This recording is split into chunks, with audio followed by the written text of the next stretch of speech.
এটা নতুন গান ৰিলিজ কৰিছোঁ আমি অলপ দিন আগতে। আপোনালোকে গম পাইছে যে ইয়াততো চবেই ভাইমন দাক চবেই চিনি পায়, মুনীন বৰুৱা। তেওঁ ইয়াতে গোটেই নাটক কৰিলে, গোটেই জীৱন গোটেই থিয়েটাৰৰ লগত জড়িত। গতিকে ভাইমন দাৰ ওপৰত আমি আমাৰ গোটেই টীমটোৱে এখন চিনেমা বনাইছোঁ। মই তাত মিউজিক প্ৰডিউচাৰ হিচাপে আছোঁ।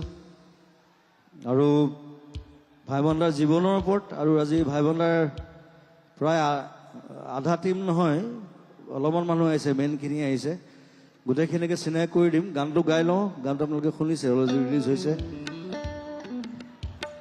তাৰপিছত চবকে মাতিম, সকলোৱে আশীৰ্বাদ কৰিব। আৰু অহা 23 মে'ত আমাৰ চিনেমাখন আমি মুকলি কৰি দিম চব হলত, গোটেই অসমত, অসমৰ বাহিৰত।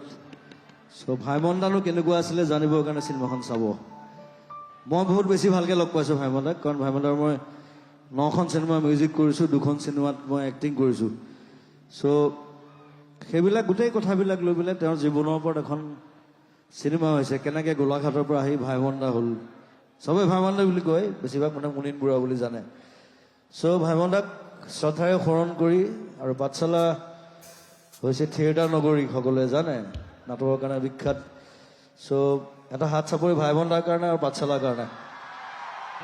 ভাইমন দা আহি আছে 23 মে'ত। Thank U. ক্ষণিকতে ওচিৰে তুমি মই মিলি,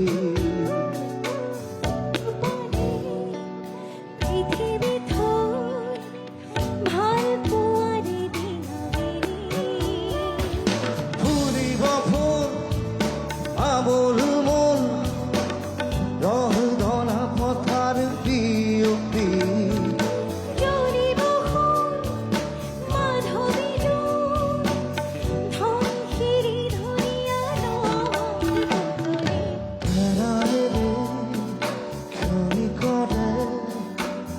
ওচিৰে তুমি মই মিলি,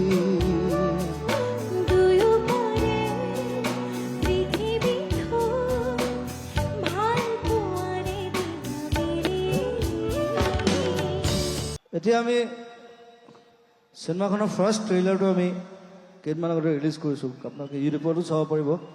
কিন্তু যেতিয়া পাঠশালাত আহিছোঁ, ভাইমন দাৰ জেগা, আমাৰ জেগা, ইয়াতে মই দীনবন্ধু শ্বুটিং কৰিছিলোঁ, মোৰ মনত আছে, ভাইমন দাৰ লগত প্ৰায় 1.5 মাহ ইয়াতে আছিলোঁ। গতিকে ভাইমন দাৰ ট্ৰেইলাৰটো আপোনালোকক দেখুৱাব বিচাৰিছোঁ। খালি চিনেমাখনৰ লাষ্টত যে শ্বাৰ্টটো পিন্ধে এনেকৈ, সেইটো মই আকৌ দেই, কিন্তু মই এক্টিং কৰা না, মোৰ এক্টিংটো বেলেগে কৰিছে। আৰু বাকীবোৰ আছে, চবকে মাতিছোঁ। প্ৰথমতে মুনীন বৰুৱাৰ চৰিত্ৰত যিজনে অভিনয় কৰিছে তেওঁক মাতিছোঁ, তেওঁ দুআষাৰ ক'ব। তোৰ নামটো মই সদায় বনদ্বীপ, বনজিত আহে মোৰ, বনদ্বীপ। খুব ভাল এক্টৰ, আৰু বেলেগ বেলেগ গেটআপত গোটেই ভাইমন দাৰ চৰিত্ৰত অভিনয় কৰিছে। এটা দুআষাৰ ক'লে অকণমান কৈ দে ভাইমন দাক। ভাই, এইটো ভাইমন দাৰ জেগা হয়। নমস্কাৰ সকলোকে, বিহুৰ বহুত বহুত শুভেচ্ছা যাচিলোঁ সকলোকে। টিজাৰটো চাই আশা কৰিলোঁ সকলোৱে ভাল পালে, আৰু ট্ৰেইলাৰ আহি আছে আমাৰ কেইদিনমানতে। প্লিজ সকলোৱে চাব আৰু মৰম দিব।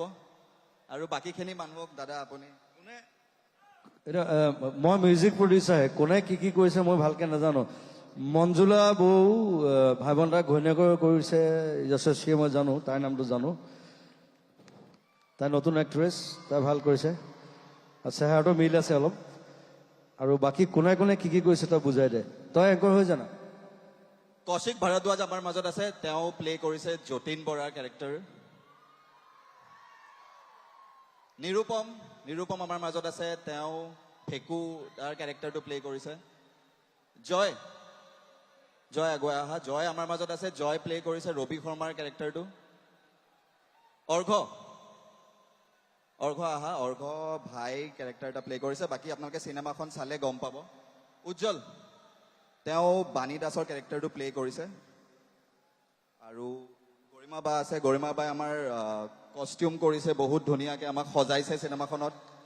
চিনেমাখন চালে আপুনি গম পাব, পিৰিয়ড ড্ৰামা হয়, কষ্টিউমত ঢেৰ কাম হৈছে, আৰু গৰিমা বাই আমাক সজাইছে। খালি জুবিন গাৰ্গটোহে নাহিলে, ৰিভিল কৰিব নোৱাৰোঁ, আৰু সি ইয়াত নাইও চাগে। অ'কে, কৈছে যে ডাইৰেক্ট অডিয়েঞ্চে হলত যায়, হলত গৈ পেলাই কোননো জুবিন গাৰ্গ গৈছে সেইটো হলত দেখিব ঠিক আছে সেইটো ছাৰপ্ৰাইজ হয় আৰু মানে চিনেমাখন কৰোঁতে বহুত কেৰেক্টাৰটো চিনেমাখনত চবেই কোনোবা যতীন বৰুৱা হৈছে কোনোবা ৰবি শৰ্মা হৈছে কোনোবা জুবিন গাৰ্গ হৈছে কোনোবা ভাইমন বৰুৱা হৈছে কোনোবা মঞ্জুলা বৰুৱা হৈছে চ' যথেষ্ট কষ্ট হৈছে প্ৰায় 2 বছৰ যোৱা এটা কষ্ট আমাৰ গোটেই মিলিত এটা প্ৰচেষ্টা ভাইমন দাৰ ওপৰত এখন চিনেমা চ' চবেই আহিব 23 মে'ত আমি একেলগে চাম মই পাৰিলে পাঠশালালৈ আহিম ইয়াত হল আছেতো ইয়াত আছে মই জানো চ' মই আহিম পাৰিলে এবাৰ মাজতে ফটকে মিলে টাইম পাই পেলাই গুচি আহিম thank you very much love you Pathshala thank U